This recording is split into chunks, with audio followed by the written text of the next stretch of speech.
Hello ជំរាបសួរពុកម៉ែបងប្អូនមកថ្ងៃនេះខ្ញុំនឹងមកប្រាប់បងប្អូនអំពីរបៀប define option ឬមកក៏ define function Telegram ហើយក៏ណែនាំពុកម៉ែបងប្អូនឲ្យស្គាល់ក៏មុខងារ Telegram មួយចំនួនផងដែរបាទអញ្ចឹងនៅពេលដែលយើងបានបង្កើត Telegram ហើយបងប្អូនប្រកាសជាចេះបង្កើត Telegram ហើយអញ្ចឹងតើយើងគួរតែកំណត់ option បែបណា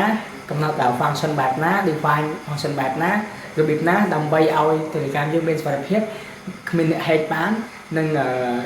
គ្មានជនទី3អាចលេង Telegram យើងបានស្វែងប្រវត្តិយើងប្រើគ្រប់គ្រង device បែបណាយើង manage Telegram យើងបែបណាតោះអញ្ចឹងមកដល់វីដេអូបងប្អូនមិនភ្លេចជួយចុច like subscribe និងសញ្ញាកណ្ដឹងដូចជា follow take over នៅមុននោះអូខេអញ្ចឹងបងប្អូនចូលមកដល់ Telegram មកហើយយើងចុច tray 3នៅខាងលើនេះអូខេហើយយើងយក setting នៃរូបកងចក្រនេះអូខេហ្នឹងអញ្ចឹងបន្តមកទៀតយើងមុននឹងចូលដល់វីដេអូខ្ញុំក៏ចង់បញ្ជាក់ប្រាប់បងប្អូនថាខ្ញុំក៏មិនមែនជាអ្នកចេះអីដែរប៉ុន្តែយើងកំណត់ Telegram យើងឲ្យបានត្រឹមត្រូវតាមដែលខ្ញុំធ្លាប់មានបទពិសោធន៍គេហៅថា experience ហ្នឹងហើយអញ្ចឹងនៅពេលដែលខ្ញុំធ្លាប់មាន experience អញ្ចឹងគេអាចhack ឬមួយក៏អាចដាក់ Telegram យើងឬមួយក៏គេហៅថាលួច hack account hack អីចឹងបានប្រទេសផ្ដាស់អញ្ចឹងទៅហ្នឹងហើយអញ្ចឹងយើងចូលទៅ setting and security នេះអូខេអញ្ចឹងយើងមកមើលពាក្យលើគេតើគឺជាអ្វីអូមានន័យថា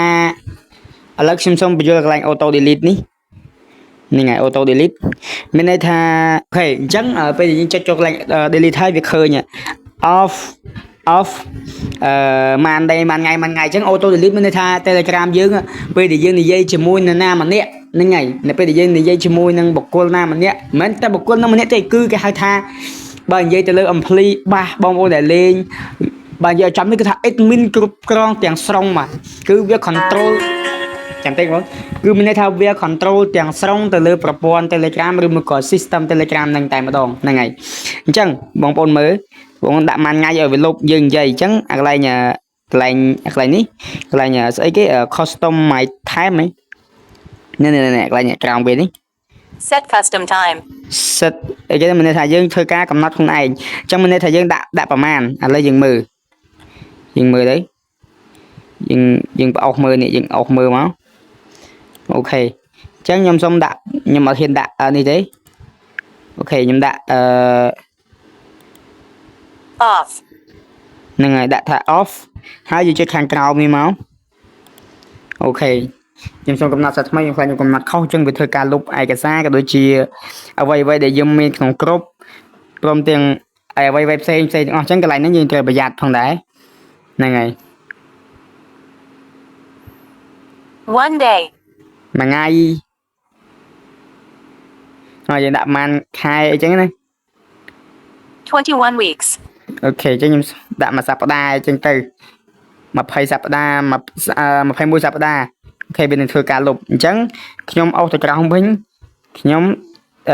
ដាក់ថា off ចាំតិចបងចាំតិចអូខេ off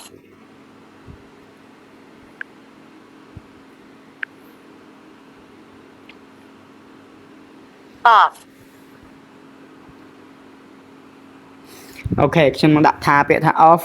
ហ្នឹងហើយហើយ Telegram ហ្នឹងក៏វាអត់សូវសំខាន់ទេ Telegram របស់ម៉ែខ្ញុំវាអត់អីទេហ្នឹងហើយដាក់ពាក្យថាហ្នឹងមកហើយយើងចុចខាងក្រោមនេះមកអូខេអញ្ចឹងពាក្យយើងចុចចុចថយចុច back នេះ back អូខេអញ្ចឹងពាក្យទី2ទី3 auto delete messages off passcode lock on passcode lock ហ្នឹងមានន័យថាលេខសម្ងាត់ Telegram យើងហ្នឹងហើយយើងបើកមិនទៅហ្នឹងហើយសុំឥឡូវយើងសុំមកឡងកន្លែងហ្នឹងអ្នកទាំងអស់គ្នាយើងចូលមកមើលកន្លែងនេះ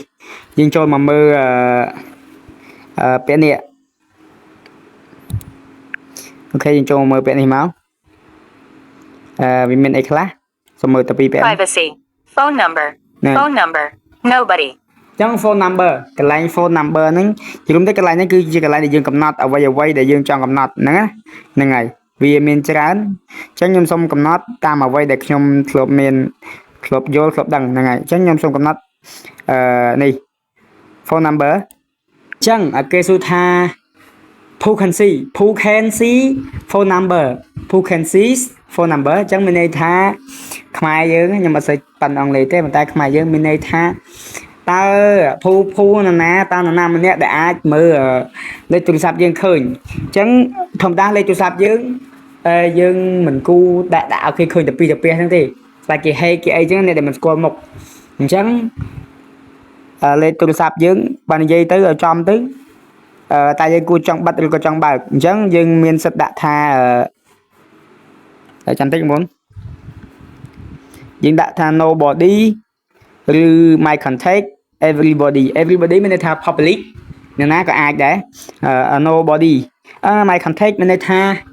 មានតែអ្នកដែលធ្លាប់មានទំនាក់ទំនងជាមួយនឹង contact របស់យើងនេះមានន័យថាលេខដែលយើង save ចូលបញ្ជីនៅក្នុងទូរស័ព្ទដៃយើងហ្នឹងទើបអាចនេះបានហ្នឹងហើយអញ្ចឹងខ្ញុំសូមដាក់ថា nobody ព្រោះចង់ឲ្យវាសុវត្ថិភាពហ្នឹងហើយអញ្ចឹងចំណាត់ឲ្យយើងចុច back មកវិញមកអូខេអញ្ចឹងយើងមើលទៅទៀត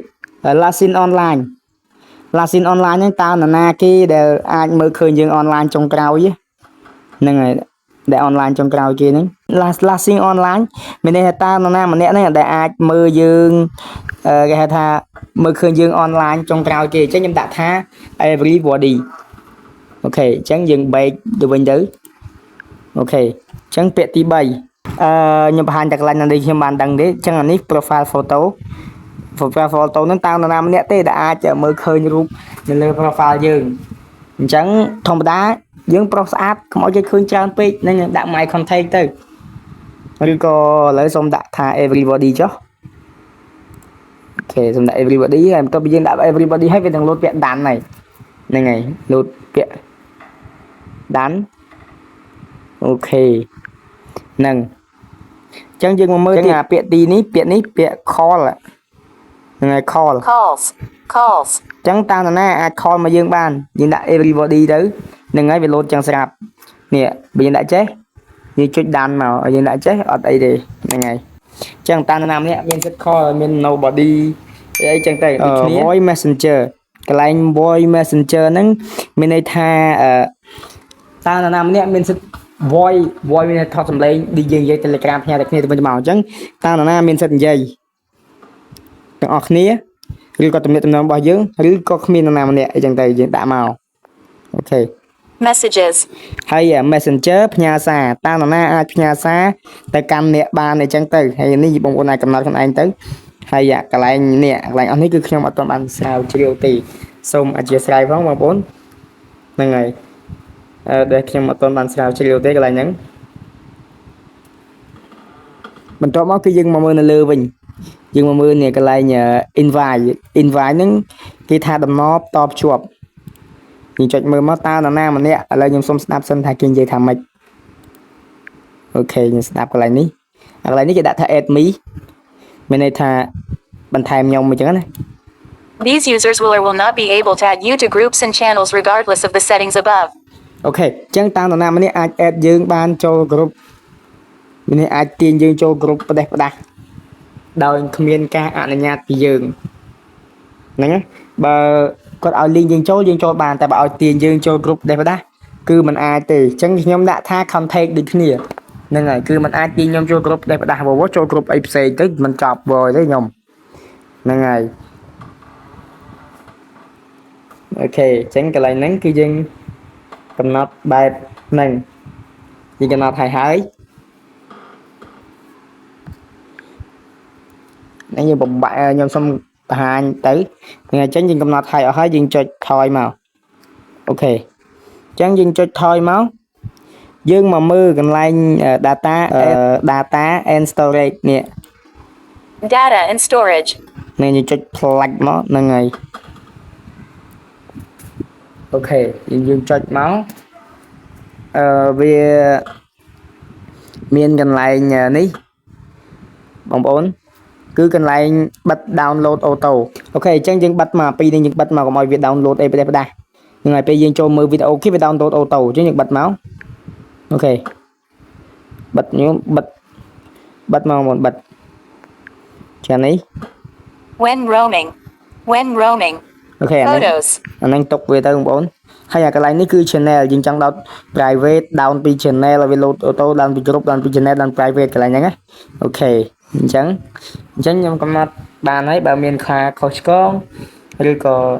កន្លែងណាមិនសមរម្យអីសូមខន្តីអភ័យទោសដល់ខ្ញុំបាទផងហើយនៅមានវីដេអូក្រោយៗទៀតដែលពាក់ព័ន្ធទៅនឹង Telegram